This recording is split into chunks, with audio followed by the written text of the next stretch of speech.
Hello Steelers, and welcome to this Bench Report hobby update. This one is a bit of a post-salute one really. I mentioned salute in the last hobby update, but I'd recorded that before I actually went to the show, so I couldn't talk about it then, because obviously I can't see the future. But now I've been, and now a week afterwards, I'm going to talk about it a little bit more. I'll talk about it in a bit later on in this. But first of all, what have I painted? I'll tell you what I painted. The only thing that I painted this week, because I've been extremely busy with other things and domestic stuff, just stuff has happened. The thing I painted was another French battalion from Warlord, from their Epic. So this, I think, is my third French battalion at this point. So that's quite nice. They're slowly getting chipped away. There's only 7 left to do out of the original box. So I'm about a third of the way through.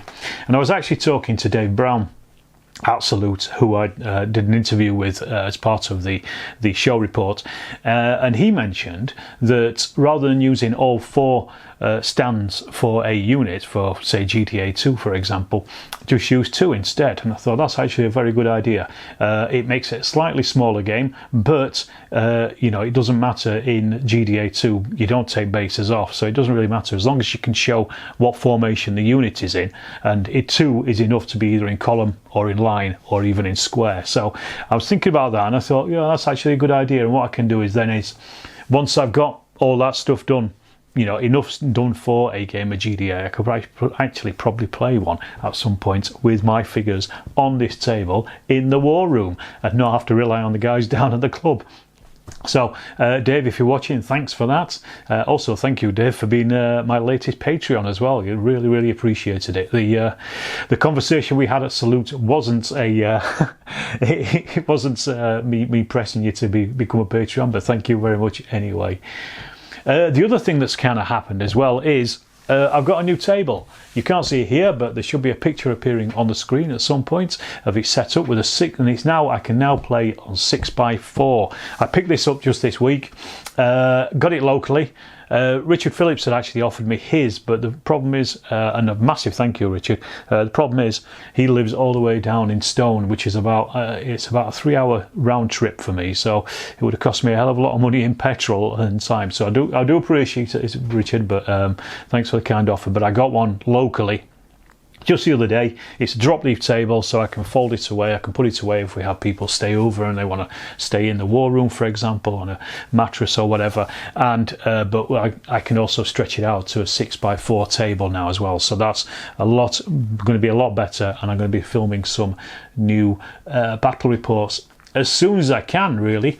One of the things I wanted to do, and I was going to play this week at the club with Dex and Steve, but unfortunately I felt a bit ill. I didn't really sleep very well on the Wednesday night, so I turned down my chance to go down to the club. But what I wanted to do was play a game of my new rules, First World War rules for Rommel. I've been working on these for a little while now, about 6 months or so.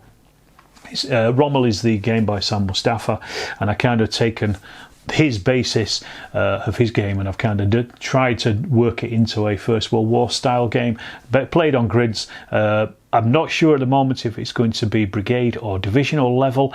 I'm thinking probably going to divisional level.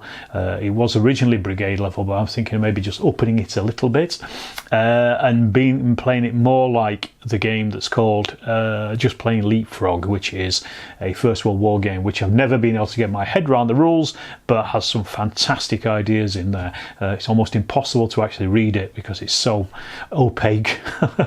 But I like the ideas that are in plain Leapfrog, so I'd like to transform those, and I think Rommel is a really good set of rules for that. What I will do is I will film a tester game at some point when I get a chance, and that'll be up on the channel, so you can kind of see what I'm doing with it and how I'm working it out and see if it works or not, really. But yeah, unfortunately I missed my chance to play it at the club with the guys, so that's just the way it is, isn't it?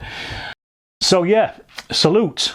Biggest wargaming show in the country by a country mile. I don't know how many people went through the door. I think last year there was something like 5,000. I was talking to somebody, they said there was 5,000. This year I was looking at, I think it was probably their online presence, and somewhere along the line they'd said something about they'd made 6,000, I think, of Bad Squiddo Games pirate figures, I think, you know, to give away. So they were obviously expecting at least that number through the door, and I'm assuming they gave them all away. I didn't get a bag because I had a press pass, so I went in through the tradesman entrance, so to speak. So thanks to Phil and Alex who set that up for me, so that was really, really nice, really much appreciated.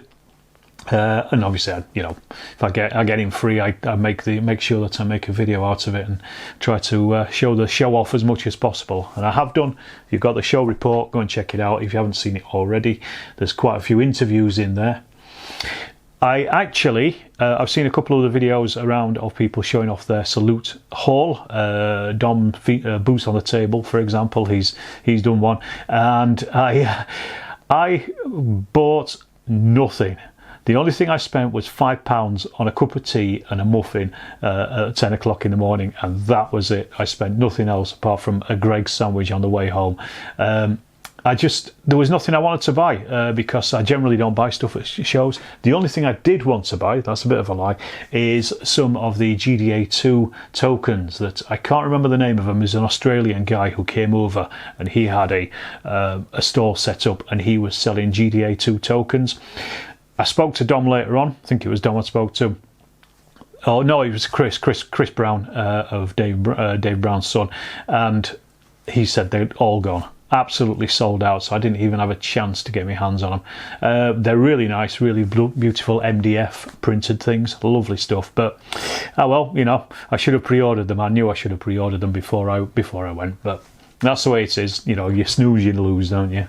In the morning, I spent the morning with Joe Bilton. Massive thank you to Joe for getting me involved in this, and with Tom Egan as well.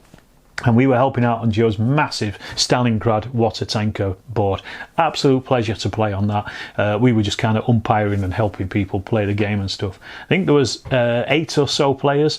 They all seemed to be having a great time. And water tanker is such a fun game anyway that it really is a great game for multiplayer. You know, it's a Christmas throwdown game basically. Everybody bring their tank and just have a crack with it. And we had lots of laughs, lots of dodgy dice rolls, lots of good fun, people thinking about it, and I think quite a few people probably went off and actually bought the rules as well, so that's always good as well. I've talked to Lardy Rich about commissions and affiliate links, and he said he doesn't even know what they are, so I don't know what that's about. What kind of businessman is he? But anyway, so yes, massive thanks to Joe for getting me involved with that. The Lardy Zone seemed actually pretty quiet this year, I think. I'm trying to think of what was down there. There was Water Tanker, there was Dave's GDA, and there was Strength of Honour, and that, I think, was it, if I remember correctly. So I don't know. Normally, there's been quite a lot of people down on the Lardy Zone, so I don't know if people just ended up not going because of whatever reason, you know, they cancelled. And I did actually notice as well, throughout the show, there were quite a few empty tables, which is always disappointing to see, but I mean, there's always mitigating circumstances. Things happen in personal lives and you can't always get there, you can't get transport, something might happen at home and things. And obviously it's difficult, I guess, for the organisers to then quickly ask somebody else to come along and throw a table down, because it can be, again, the pressure of that. Salute is always a great show though anyway, just the amount of people there. It's good in that it shows how healthy the hobby is, and how popular the hobby is, and how diverse the hobby is as well, which is another great thing to see. I think it's not just the preserve of middle-aged white old men, really. It's a real mix of people at Salute, and it gets more and more diverse each year, and I think that's great. That's really good. I might not play half the games that most people are playing, but fair dues to everybody who is playing a game. As long as they're enjoying themselves, that's what matters, isn't it, at the end of the day? I bumped into quite a few people as well. I mean, this is not an exhaustive list by any stretch of the imagination. I saw Dom from Boots on the Table. Go and check his channel out if you haven't. I'm sure if you're watching this, you probably already know about it, but go and check it out anyway. Martin from Seventh Son, another great channel as well. Go and check his stuff out. Miller from Miller's Miniatures. Go and check his stuff out as well. He's just started doing videos again, mostly the ECW stuff from Warlord. So Big Lee as well from Miniature Adventures. Go and check his channel out. He recently did a salute photo shoot on his channel as well. Go and check that out with a load of videos, with a load of photos of things. Yorkshire Ken, of course, I interviewed him as well, and also got the blooper reel for the end of the video. And good to see him and his massive Jutland game. You know, he doesn't do things by halves, does Ken. Obviously I saw Nick and Rich as well from Two Fat Lardies. Chris and Dave Brown as well, also from GDA, Mark Backhouse. The list goes on of people who I bumped into. Andy Brown, I saw him as well. So, you know, hello to everybody. And if I've forgotten you, Peter Malloy, there's another one. If I've forgotten you, Duncan. If I've forgotten you, then Tom's and son. If I have forgotten you, I do apologise. But yeah, it was good to see everybody. It was, you know, a huge turnout. And that's one of the things as well, is just seeing people throughout Salute, and just seeing people enjoying themselves as well. That's about it, really. I mean, there's not much else for me to tell you. Like I say, this week has been relatively quiet painting wise, so I've only got those French done, and Salute was the big thing. So I'll leave it at that. I'll just say, if you are buying anything by Warlord, I do have their affiliate link. Go and check it out. It's in the description down below. If you use that, I get a percentage back from any sales that they make through it. So please, please, please do. And they do have their new Punic War stuff coming out, which a lot of people are very excited about. I'm not so much, because it's not really my period, but I really like what they've done with some of the figures. But yeah, go and check that out. Obviously, you know, check out the channel memberships and Patreon as well if you want to join, and if you want to be on the thanks list, and also get videos early, almost a week early as well, and ad free. And if you want to, just subscribe. That also helps the channel out, and I will see you in the next Storm of Steel video.